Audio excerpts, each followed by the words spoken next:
Kindiki ogolo siem ne achudhe mosebedo ka ketho mwandu moketi mondo mi okonye tayo chenro mag nam e pachoka. Kindiki ogolo chik mondo mi Migago mochune rito mwandu ma pachoka kauting mane ni mwandu mag nam oko kethi gi ji mane gi paro mare yako mwandu go. Wacho ni piny owacho rito ma ok tin ne shillings bilion 10 kokalo e wito ma ok tin ne shillings bilion 10 kokalo e kuo makamago. You may be aware that currently the water coverage in Kenya is close to 70%. And with the current plans by the government to invest on UE dams, close to 100 dams,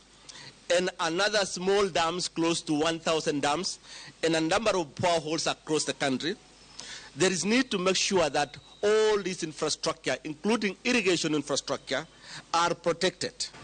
I have gazetted, effective this month, water infrastructure, water reservoirs, and all critical water sources as part of critical infrastructure that falls under the Protected Areas Act,